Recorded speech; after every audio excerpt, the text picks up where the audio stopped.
Hi, I'm doctor Mahi Bharadwaj.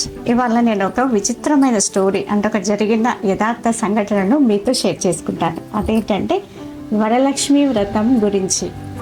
దీంట్లో ఏంటి అంటే కామన్గా మనం వరలక్ష్మి వ్రతం చేసుకునేటప్పుడు ఏం చేస్తాం, ఆమె మనకు ఆశీర్వదించిన ప్రతిదాన్ని గ్రాటిట్యూడ్ చెప్పుకుంటూ, థ్యాంక్ఫుల్ చెప్పుకుంటూ ఆమె దగ్గర పెట్టి నివేదించడం అనేది సర్వసాధారణంగా మనం చేస్తుంటాం. కానీ ఇదే ఒక స్త్రీమూర్తి కూడా అలాగే తను వ్రతం చేసుకుని ఒక 5 కోట్ల రూపాయలను అమ్మవారి దగ్గర మంచిగా పెట్టేసి అలంకరణ చేసేసి స్టేటస్ పెట్టింది. స్టేటస్ పెట్టిన తర్వాత వార్త వైరల్ అవడంతో విదిన్ ద 3 అవర్స్లో పోలీసులు ఆమెను అరెస్ట్ చేశారు. ఆమె నిర్ఘాంతపోయింది. పోలీసు రావడం ఏంటి, అరెస్ట్ చేయడం ఏంటి, ఏంటి అసలు ఏం జరిగింది అని చెప్పేసి ఆమె అరవడం స్టార్ట్ చేసింది.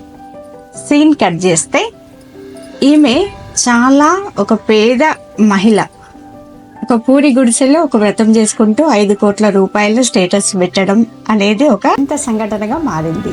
పోలీసుల అనాలైసిస్లో తేలింది ఏంటంటే భార్య ఎవరైతే ఉన్నారో తన భర్తని అడిగింది, వరలక్ష్మి వ్రతం వస్తుంది, అక్కడ అమ్మవారి దగ్గర నేను కొన్ని డబ్బులు పెట్టుకోవాలా అని చెప్పేసి అడిగింది. దానికి ఆయన ప్రొఫెషన్ అంటే తన చేసే పని ఏంటి అంటే జేసీబీ డ్రైవర్. రాత్రికి రాత్రి ఏటీఎంను కొల్లగొట్టి కోట్ల రూపాయలను తీసుకొచ్చి భార్యకి ఇవ్వడం అనేది జరిగింది. ఇది పోలీసులు అరెస్ట్ చేయడం, ఈ వార్త వైరల్ అవ్వడం అనేది జరిగింది.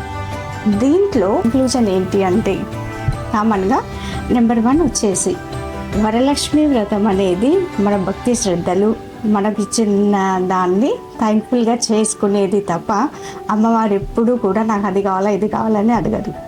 కాస్తంత కుంకుమ పసుపు పువ్వులతో భక్తి శ్రద్ధలతో 5 నిమిషాలు పూజ చేసినా కూడా ఆమె ఆశీర్వాదం అఖండంగా ఉంటుంది.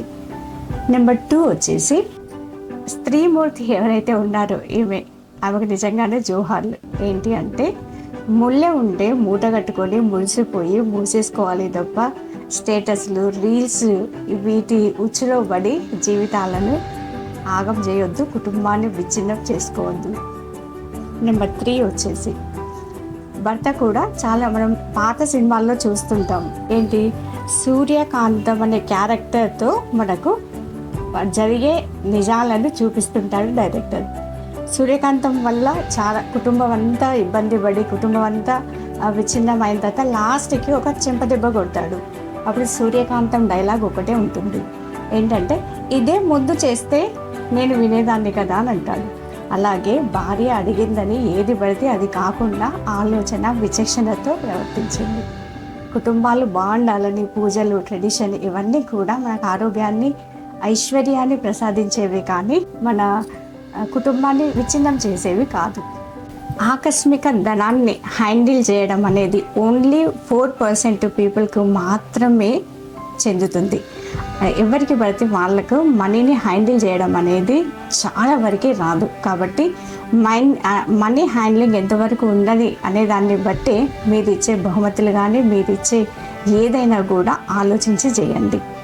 వరలక్ష్మి వ్రతాన్ని భక్తి శ్రద్ధలతో చేద్దాం, ఆమె ఆశీర్వాదాన్ని అఖండంగా పొందుతాం.